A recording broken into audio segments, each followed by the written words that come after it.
I would like to address the elephant in the room. I saw Anora, and I think it's really good, and I'm really excited about that movie. Caroline, you saw Anora. You already talked to us about it. I've seen it twice now.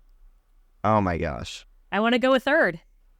When it started, I was like, I love the acting. I love, like, the story. It's a bit of, like, a Pretty Woman, like, Cinderella-y story. And I'm like, I get it. I'm loving it. I think it might have been overhyped. And then the second act happens, and I go, oh, yeah. It's a Sean Baker movie. Great. Yeah.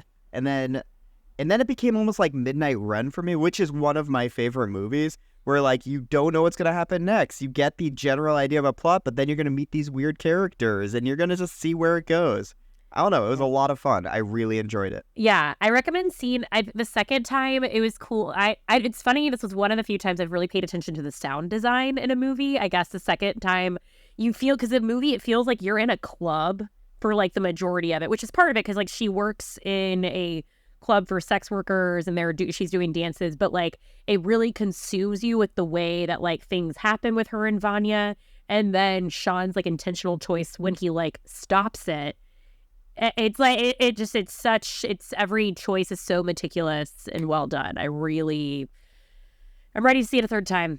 I loved it. Okay, so let me ask you both a question. I have not seen it yet. I believe I am very close to convincing my wife that this is a sitter-worthy movie. It is. Yeah. I know it is. I'm convincing her that it is. This is not about me. Yeah. But is this? Let's go with Oscar items right now. Do you believe this is not? Do you think it should win Best Picture? Do you believe, having both seen a good amount of movies this year, that this is the true front runner and potentially likely to win Best Picture nominee? I think the issue, I can't say that yet because there's still so many movies that haven't come out. Like The Brutalist hasn't come out yet, Nickel Boy, but I do think it'll be nominated for Best Picture. I think Best Picture, Best Actress, likely Best Director. Do you think, Eli? Screenplay? Yeah, that's the hard one. Best Director is the hard one because yeah, I think it's a lock for Best Picture. I think it's an absolute lock for Best Actress. I think it... Mikey. I'll be shocked if it doesn't get a screenplay. Director's going to be hard because there are a lot of big movies coming out, like Wicked, Gladiator. If I have to pick an indie darling movie to get Best Director, I would pick Nickel Boys over Anora. Love Anora. Is that you? Or again, this is the Academy. That's true. And this is me. I have not seen Nickel Boys, but I do know that Sean Baker is one of those, like, that guy is due sort of people. And like, right. Is this finally the movie that they're like, absolutely, let's go all in on Sean Baker? Yeah, in box office, it's doing really well, like at the amount per theater it's been doing. I think, yes. I think if the Oscars were tomorrow, yes, and he probably wins Best Director.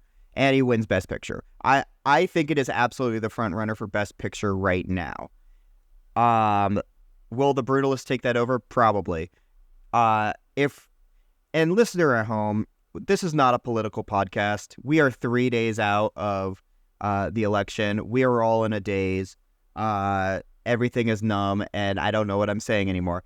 I do think there is a world where the election went a different way and Wicked wins Best Picture. But in 2016, when Trump won the office, Moonlight won Best Picture for that Oscar season, beating La La Land. I think as of right now, Anora is the front runner. I have not seen Emilia Perez right now yet, which I know is also on people's lists. But as of right now, I'm saying yes, Anora. Yeah. But I do have a film that I saw this week that I think I need to talk about in light of everything. And it's only out of 50 theaters. I saw Juror #2, directed by Clint Eastwood. Is it co-starring the chair that he talked to at the 2012 Republican National Convention?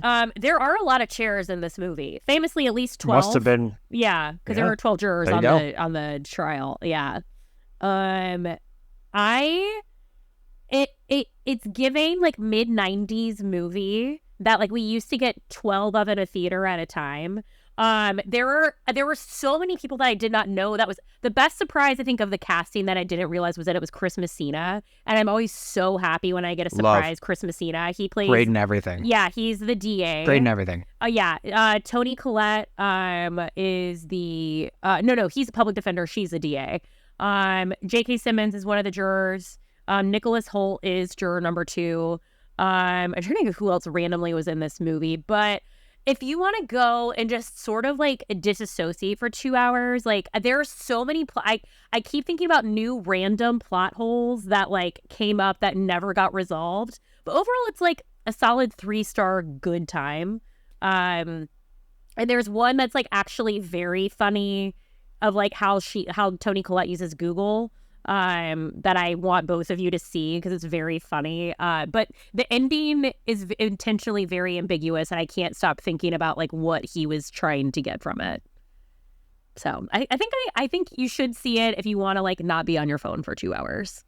It kind of bums me out that I'm not alone. Like all the movie world is abuzz about why this movie is getting buried, but like 25 years ago, certainly in the 90s, 30 years ago, this movie would have probably, just based on what you said, done good, if not big business. Yeah.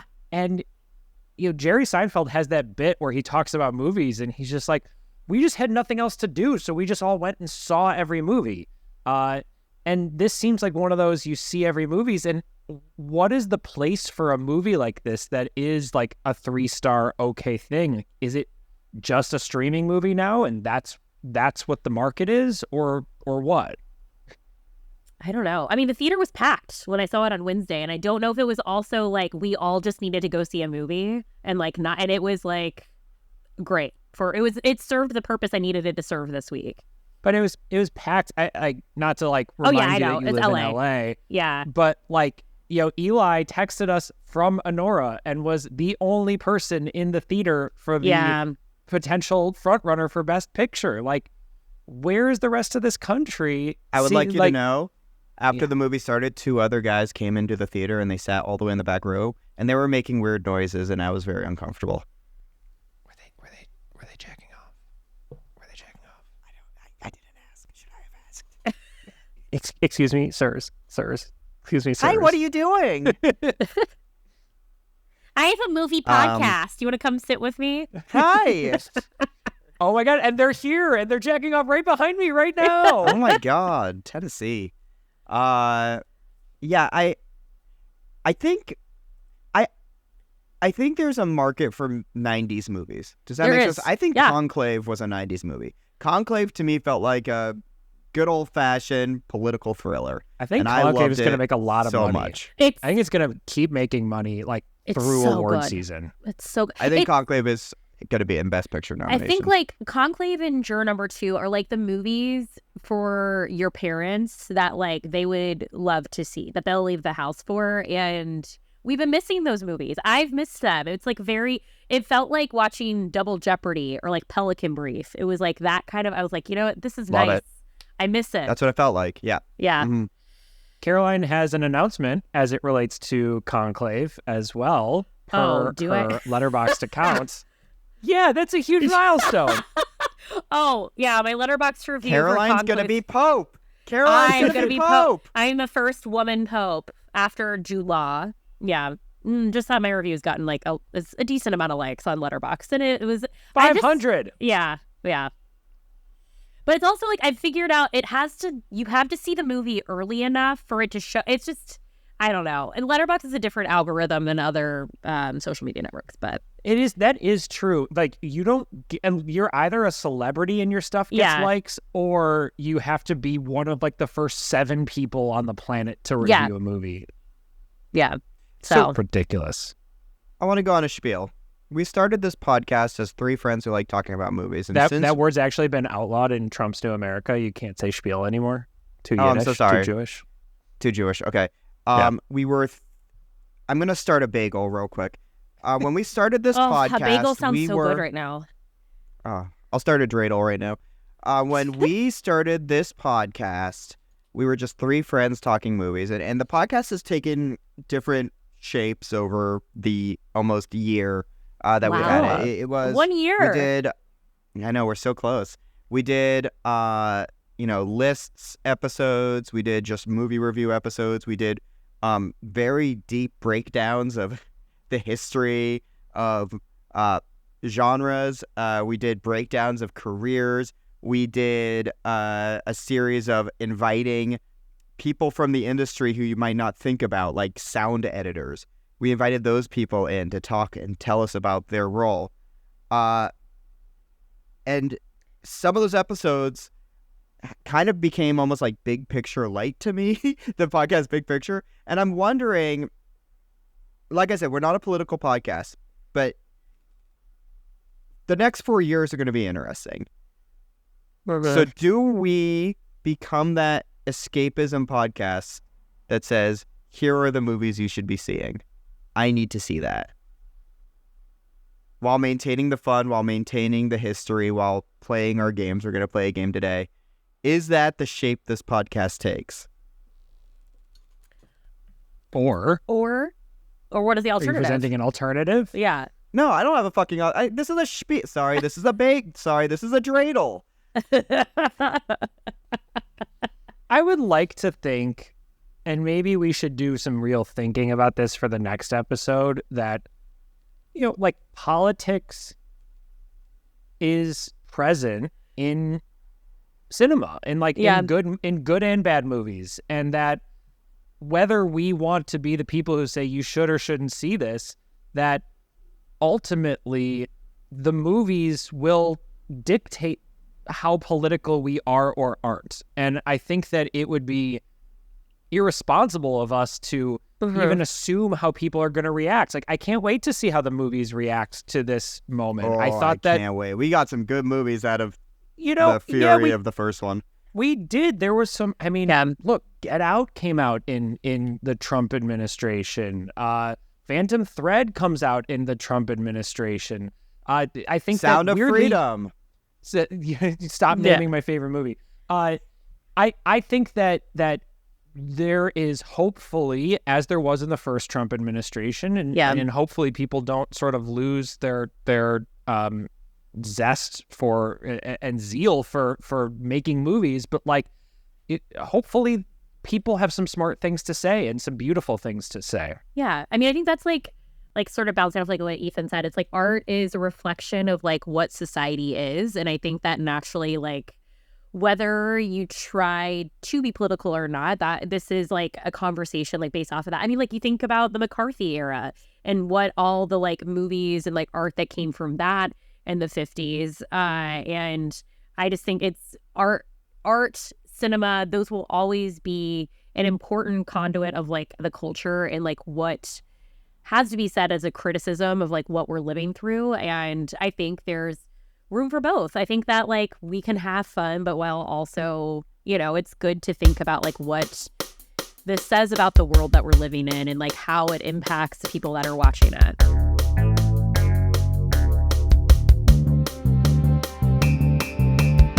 Question. So I asked about Anora and your feelings about the Oscar race. Where does it rank on your personal list for the year? And let's transition that into certainly what is my favorite movie of the year so far that I know you both saw and I finally was able to see. So where does Anora rank on your personal lists? Do you want to hear my list so far? I just started it. You say your list, I'll go through mine. 1, 2, 3, 4, 5, 6, 7. I'll give you my top 10 so far. This is going to change. I change constantly. I rewatch movies. This is absolutely going to change. But as of right now, 10-1. Number 10, I have Thelma. 9, I have Challengers. 8, I have The Wild Robot. 7, I have Conclave. 6, I have Nickel Boys. 5, I have Anora. 4, I have Dune 2. 3, I have Evil Does Not Exist. 2, I have The Substance. And 1, I have Sing Sing.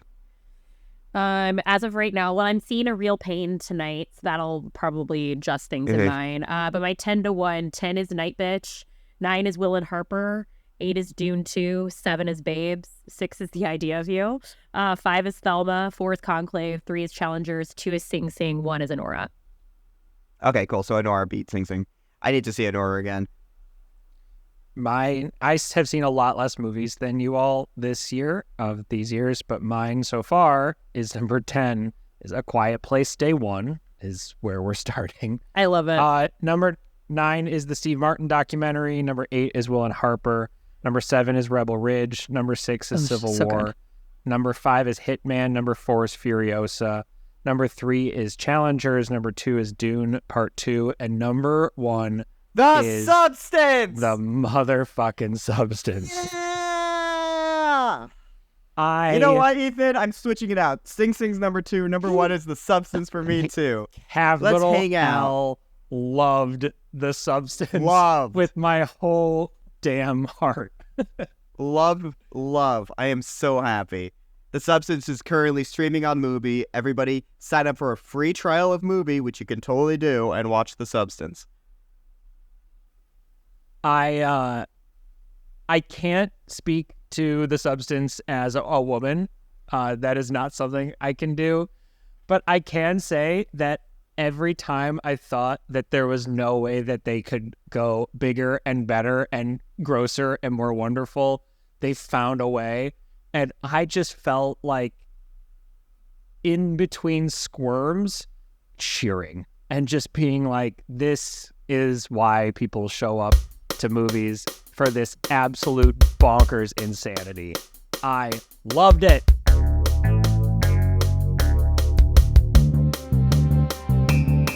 All right, you want to play a game? Great. So we have played this game once. We're going to release the first version of this game later. But we created a game which is essentially 5-on-5 movie basketball. There is a referee, and the referee is ultimately the decider of who is going to win this 5-on-5 movie basketball game.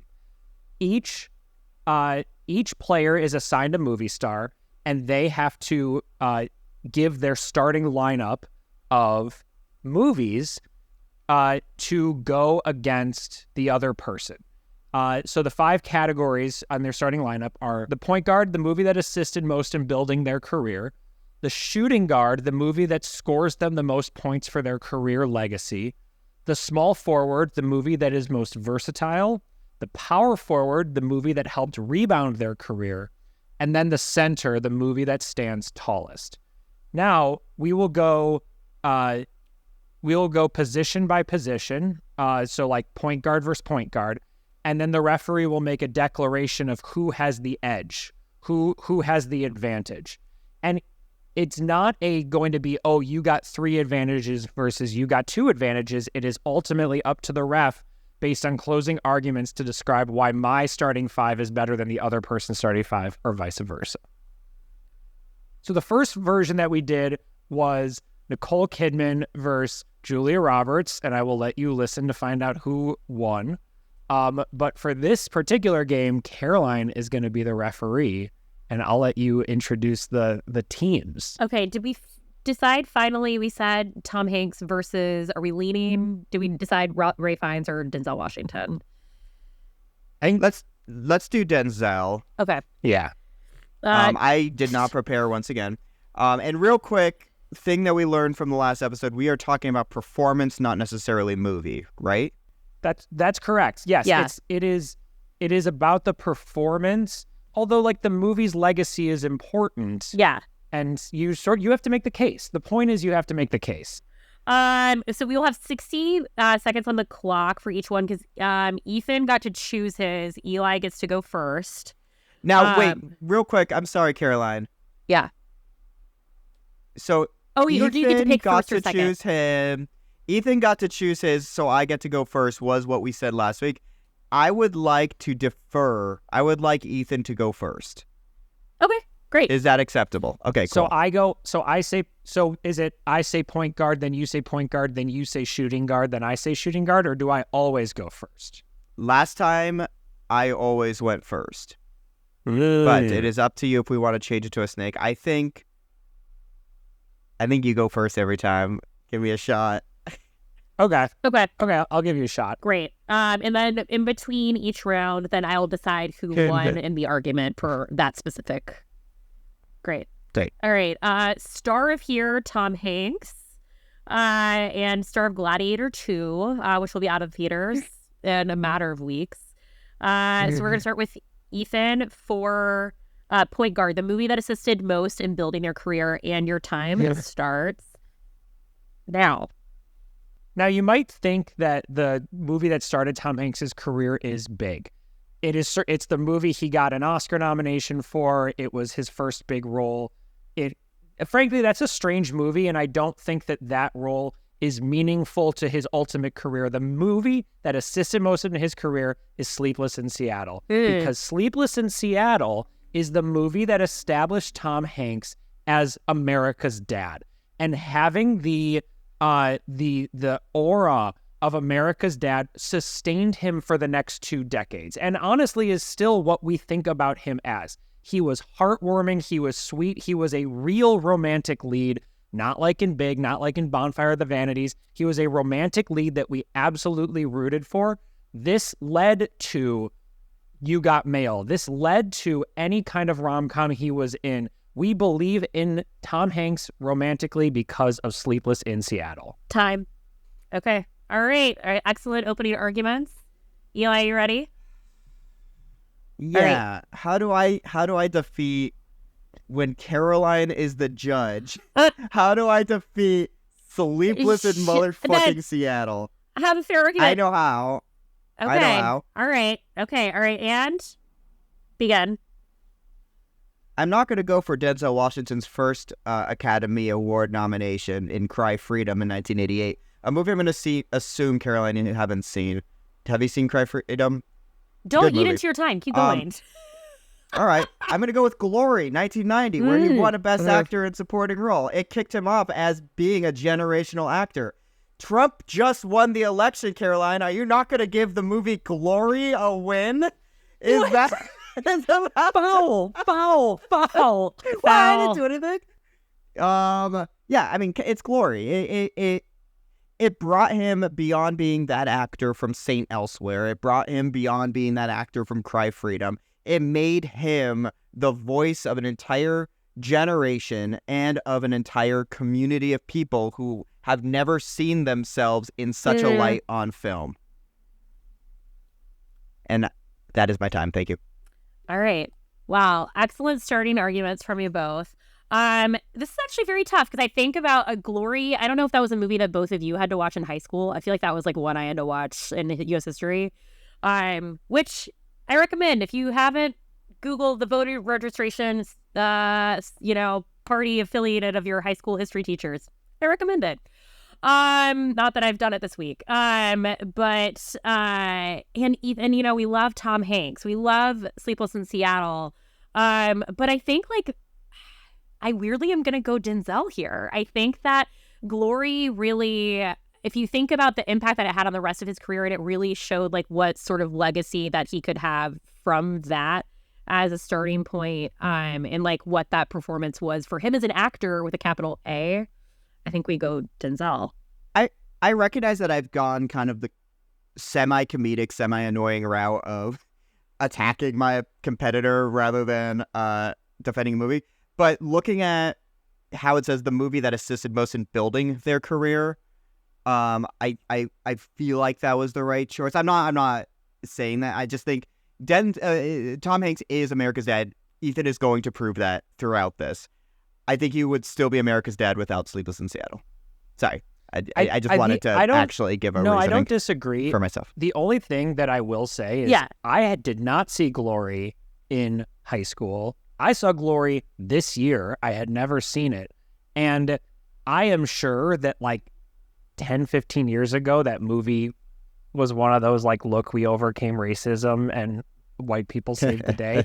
It really, from a 2024 lens, has not held up. And I agree. Yes. It is a movie that gave us Denzel Washington. And if you put yourself in, it's 1988, Ferris Bueller's giving a good performance. Who is this guy who's just crushing it? I get it, but it is really a white savior kind of a movie. And it just does not play. It didn't play before Tuesday. It definitely doesn't today. But I think we're separating the I agree. performance from the film. I agree. Yep. Oh, I agree. Boom. Yeah. No, I agree. All right. Thank you. Okay. All right. Okay, we're now moving into Shoot, the movie that scores them the most points for their career legacy. So Ethan's going first again. Okay, hold on. All right. So again, Tom Hanks for Shoot. There is one movie that will be shown, that has been shown to every single child that has been born after 1995. There is one movie that will be shown to every child born today forward. I will show my daughter this movie. She will show her children this movie, and that is Toy Story. Toy Story is it literally, if you had to rank important animated movies, number 1 is Snow White and number 2 is Toy Story. And I think that Toy Story is going to continue to age beautifully. It is still a wonderful story. And he is the heart of that whole movie. He's the heart of that whole franchise. Woody is a character for the ages. I think that this is the best shooting guard in the entire league and history of movies. Sheriff Woody is forever, and Toy Story is absolutely that movie for him. That's time. All right. Eli, you ready?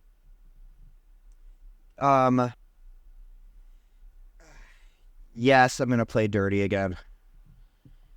Okay. All right. And your time. Okay.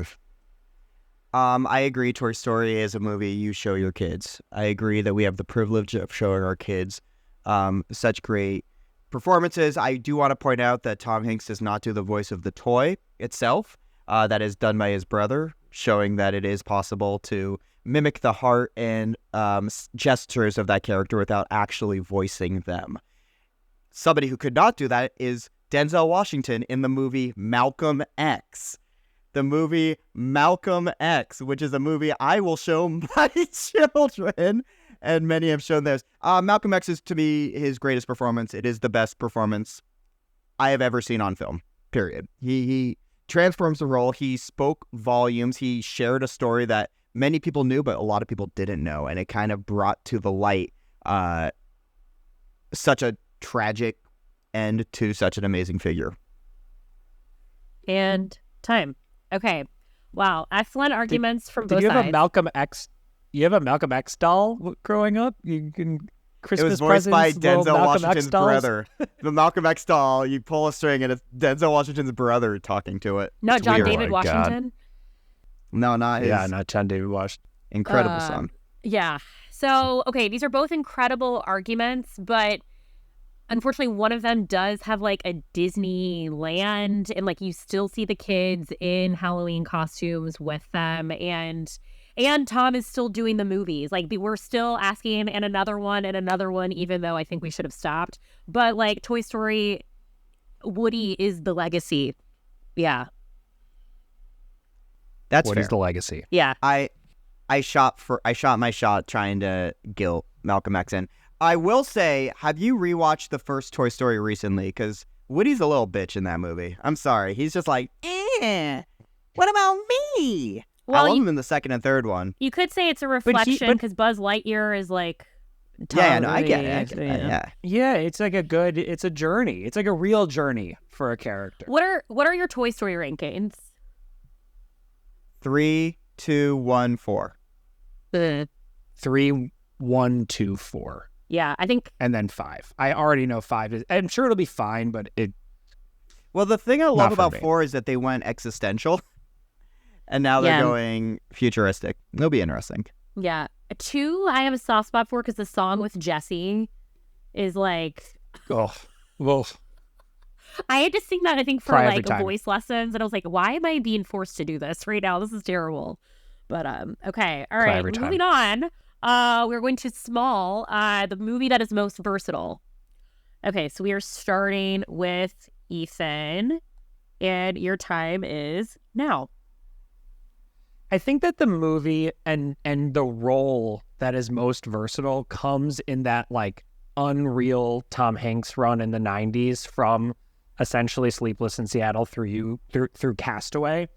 And this is A League of Their Own. And I think that the reason that A League of Their Own is so versatile is because it takes him away from that Sleepless in Seattle, you got mail dad part, while still sort of embracing the roots of what makes him an American icon and like the best of what America can be.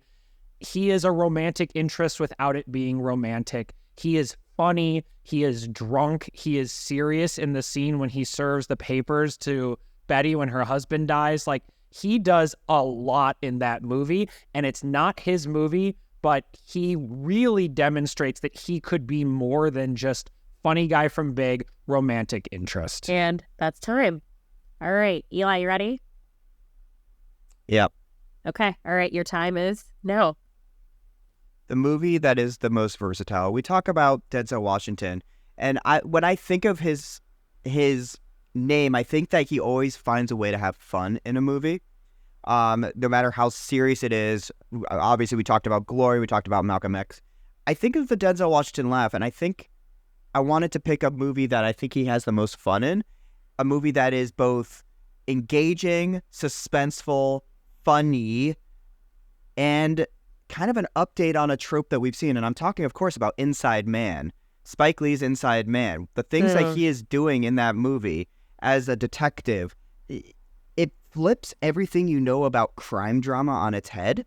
And it does that because it is fun. And Denzel Washington is having fun. He is a cop trying to solve this impossible to solve crime while speaking almost to the camera. And it is beautiful. If you haven't rewatched Inside Man recently, rewatch it. Time. Anyone could have been in a league of their own. Thank you. Okay. These are both excellent arguments. I will say, Eli, you did take 30 seconds to get to the actual movie that you were talking about. So I do say we had like less time to really like fill in what the versatility of the two. And I think when we think about both of these roles, I think what is nice about A League of Their Own, Tom Hanks is playing a role that's like not likable inherently for him, and I think that was something that was very different for him, and hasn't really leaned in too much since. So I think the edge is for Tom Hanks in this one, but I do need to see Inside Man. But I think that was a strong argument as well. Can I say to Eli, to your point, why has he not been in a comedy? He's not been in a rom-com.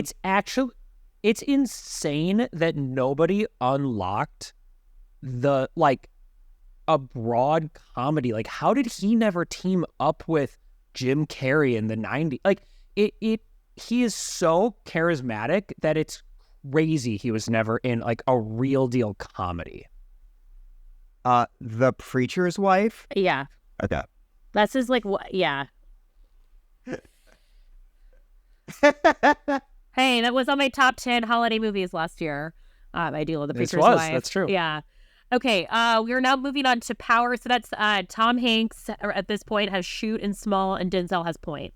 So we're moving to Power, the movie that helped rebound their career. All right, we are starting with Ethan, and your time begins now. I will admit that Tom Hanks has had a rough 15 years, that he has not been he's famously not been nominated for an Oscar since Castaway. He's had some real duds and real misses. But I think that there is one movie that shows how good of an actor he is, and that's Captain Phillips. And I think that movie specifically, he really controls that movie. It is a bit of a departure from what he normally does. And that final 5-minute scene when he is finally rescued, it is a reminder of like, this guy can really act. And it is scary how devoted and committed he is to that particular scene in that movie. I think that it was a reminder of like, don't bet against Tom Hanks. He still is going to deliver good acting, good performances. Let's get him some good movies. All right, let's time. All right, Eli, you ready? Yes. Okay, and your time is now. There are a lot of movies I could say. There was a long stretch where he did not get an Oscar nomination, and then he finally did again in 2013 for Flight. And then he did again in 2017 for Fences. Both incredible movies. But motherfucker, I'm doing The Equalizer. The Equalizer changed my perception of Denzel Washington. It is Denzel's John Wick. There are 3 of them. There is going to be a 4th.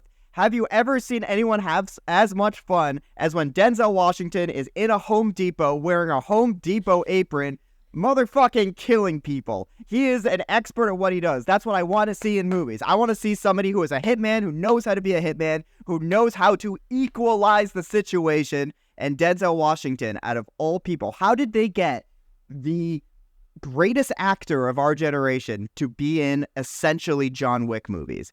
Not only that, but do it 3 times, the only time he was ever in a sequel of his own movie. And now there's probably going to be a 4th. The Equalizer is an incredible movie if I haven't seen it yet. Bye. Okay, wow. These were incredible arguments. And we all know Captain Phillips has like the iconic line, "Get off my ship." But I am the captain. Get off my ship. I am the captain now. Yeah, that's the line. Okay. Sorry, Yeah, I'm on that's it. Dayquil right now. But I'm the president. Get off my ship. But I will say only one of these performances had sequels. And I do have to say that knowing that Denzel is the Equalizer and knowing that like it really did shed like a different like path for his career. And I think Denzel for the Equalizer is the winner in this argument.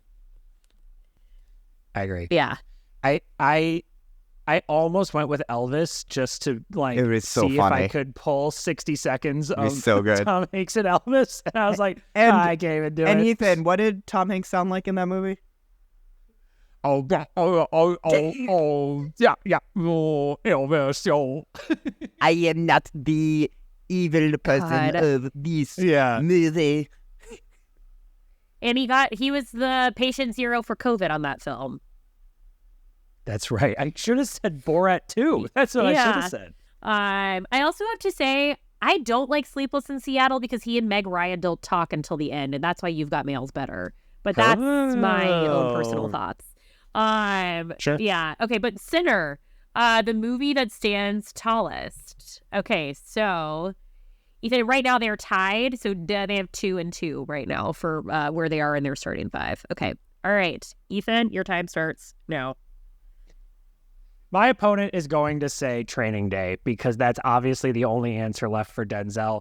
It's an okay movie. It's a great performance, but it does not even come close to the legacy that Forrest Gump leaves. Forrest Gump, and it is an iconic movie. You can make that face all you want, Eli. You can say Shawshank should have won. You could have said that Pulp Fiction should have won. But the reality is that movie is about America. Tom Hanks is the battery of that movie.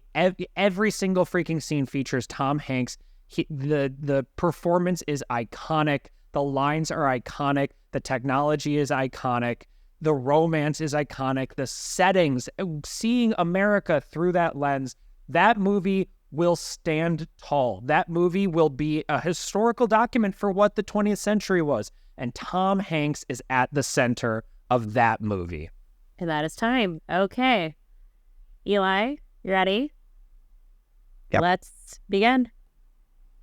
I'd like to talk about the movie Roman J. Israel Esquire. No, I'm talking about No, you Training won't. Day. I'm talking about motherfucking Training Day. It's Training Day. I just want to say it's Training Day for 1 minute straight. Forrest Gump is not a movie that holds up. Forrest Gump is remarkably problematic. I don't know if you have watched it in today's eyes. Was it a cultural touchstone? Yes, but I think even a month after it won the Oscar, everyone was questioning what happened. Training Day gives us modern-day Denzel Washington. It gives us the greatest performance of his career, Malcolm X aside. It gives us fun Denzel Still the Washington. second best. It gives, well, that's the thing. Denzel is the greatest actor of all time. There are many movies that you could say stand tallest, but Training Day somehow cuts beyond that. It gave us the iconic character of that year. Period. I'm gonna Named? What's the name of that character? Training Johnny. Point proven. Okay. Wow. Okay, that was time. All right. So both are Best Actor winning performances, and Tom Hanks did win 2 back-to-back with this because he won for Philadelphia the year before. And if Ethan said Philadelphia, I would have said great and not have given him spoken. But Forrest Gump, It's not come on. Philadelphia. It's not Philadelphia. But okay, it's hard. Both leave very different legacies. And I think that like it's hard. Forrest Gump is like not a movie I would pick up and watch now. But like you think of at least 40 different lines that he said still now, like he is running. There's a reason why, as bad as Here is, they reunited Tom Hanks and Robin Wright for a movie. So in Training Day is iconic. It was an incredible Oscar speech. It was a powerhouse performance from Denzel. But unfortunately, I do hear more lines, I think, from Forrest Gump in this day and age, still quoted, even if we're not like watching that movie. Forrest Gump still lives on. As I can't say it's not a perfect film, and by far it's not, but like I prefer Mr. Holland's Opus to Forrest Gump, but I think that Forrest Gump has the legacy. Because you align with Richard Dreyfuss's politics over Tom Hanks's, or because... I don't know. I'm like kind of into him in that movie, but that's like a whole separate conversation. Also, I think about... Not Richard Dreyfuss's politics. I know, but I also think about when he does the beautiful, beautiful Cole. I cry every time I think about that scene when he signs to him. Yeah. I would love for the listener at home to just remember that this is the podcast where Ethan and Caroline defended Forrest Gump. Thank you. I think Big is the movie that stands tallest in legacy. Over film bros shitting on Forrest Gump just because it wasn't the best movie of that year does not make it a bad movie. It's a good movie. And he makes you like feel a million different things with that performance, like over the decade. I mean, sorry, I think about it every time I drink Dr. Pepper when he shakes JFK's hand. Yeah, I mean, come on. Him giving that speech at Jenny's grave, like, are you fucking kidding? He's so smart, Jenny. I'm emotional right now. All right, so we are now in your final arguments to make your closing arguments before we decide Tom Hanks or Denzel, okay? All right. Ethan, are you ready for final arguments? Yes. Okay. All right, here we go. I think that Tom Hanks has way more players left on the bench than Denzel Washington's career. Because I think that ultimately, while Denzel is absolutely the most magnetic performer that maybe we have ever seen on screen, very often he is doing a shade of Denzel. And it is Denzel here and it is Denzel there, and I will watch all of those movies. But Tom Hanks's career has been far more versatile. It is far more genre bending. It has gone into animation. It has gone into deep comedy. It has gone into more aggressive drama. He has the movie that will be seen by children for the rest of time. Frankly, he has a movie that will be seen by Americans in Forrest Gump for the next 100 years. I think that this man has defined what movie stardom could look like in the back half of the 20th century, and that is why Tom Hanks should win the 5-on-5 basketball game. All right, and that is time. Okay, Eli. Let's go. Tom Hanks is America's father, right? It's America's dad. Denzel Washington is America's actor. We're saying, look at his career. Why wasn't he in animated? Why wasn't he in comedies? Why wasn't he in these movies? Because Hollywood's fucking racist. How about that? Because there was a glass ceiling that he needed to shatter, and guess what? He did it. He got his Oscars. He did what many other actors, people of color, were not able to do because they are working in a system that is absolutely against them.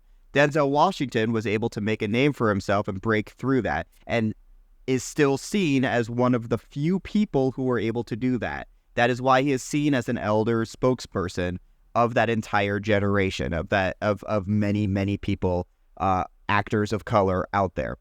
Denzel Washington was able to fight that and still make a name for himself and still give us all of the memorable performances in movies that he has. He also was not in Cloud Atlas. Thank you. Okay.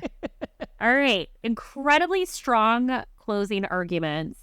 And I think here's what's very hard. It's like, I think what we have Tom Hanks, who's like a deep bench of things that he has done. But it's like we've discussed, what he's done in the last 15 years is tough. Whereas we have Denzel, who's out there and is committed to making every single August Wilson play into a film and is continuing to grow that like in his legacy We haven't seen Gladiator 2 yet. Like, he's going to be doing Othello. And I think it's hard. We have like I think it's like what is past and like what is future. And I think in that argument, then we lean Denzel. I think I'm still excited to see what Denzel has to offer and what versatility there is still ahead for him versus Tom Hanks. He's given us so much, but I kind of don't know where we go with him anymore. And I think that Denzel has more possibility. From the basketball game metaphor, what you're saying is that Tom Hanks has a veteran team, with and old legs, and Denzel, even though some of the matchups don't favor, sorry, I'm putting words in your mouth, like that Denzel, even though some of the matchups don't favor him, because he still has some new legs on the team, that some youngsters, so to speak. That he ultimately could win this 5-on-5 game. I think so. I think he's got. Can we change the name of our podcast to putting words in her mouth? Sorry, I was just for some reason it's like, how's the basketball? Yeah, you got my basketball. Yeah, it's like we've got like I think Tom Hanks has like Kobe Bryant Lakers, and I think that Denzel has like the current Lakers. We still have like essentially he's LeBron, and then we've got Bronny on there as like John. We have like legacy like ahead of. Yeah, and even in this, it's just like I would say like for basketball, it's like shooting guard and small forward and center lean towards Hanks. Yeah, but the power forward, the rebounder. Is like just cleaning up, like Dennis Rodman style, getting like 40 rebounds a game. And just even if the shooters aren't as good, they're getting way more shots because he has such like a powerful career rebound, so to speak, that he just can keep going and going. And Hanks's career is dead. And even though his shooters are shooting, they're not getting any second chances on the boards. They're getting tired before halftime. Like they can only be put in a certain amount of time. And I think that Denzel, in a few weeks, we might even be shifting his movies based off of Gladiator 2, like from what we're hearing about the performance. Totally. Yeah. So I think that and we didn't even talk about Fences in his 5. And like Fences, I still think about that performance. I almost said incredible. Fences. Yeah. Here's why I did it, because no matter how great his performance is, the second you see James Earl Jones do that, it changes everything for me. It's not better. It's different. It's a different everything. But it's like, more powerful. That's what I think of with Fences. That's the hard part. Yeah. But I think... Eli, you have to go? In a little bit. I'm really upset that we didn't both pick Philadelphia for one of these. If you picked, I didn't have the IMDb up. I was trying to do that off the top of my head. If you said Philadelphia for any of them, I was going to say Philadelphia for any of them just to see what happened. So, Eli, you will be the ref of the next game, so you get to decide who the two people are. Yeah, okay. I already got it. It doesn't have to just be actors. No. It can be screenwriters. Yeah. It can be directors. Yeah, you're right. Great. We're going to do it. I've seen a lot of movies in my life. There are two actors who I have seen literally every movie they've ever been in. So we're going to do it. Adam Sandler versus Jim Carrey. Caroline's face. Caroline's going to have to be watching some movies. Famously, well, I've watched their dramatic stuff. I've seen every movie both of them have done. This has been a hard week. And I think there's only one thing that can get us through this. Get the substance in the Best Picture race. Campaign. Tell everybody. Get to the streets. Make Hold signs. up your signs. Yeah.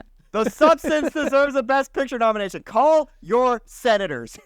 Call them now, but also go see Heretic.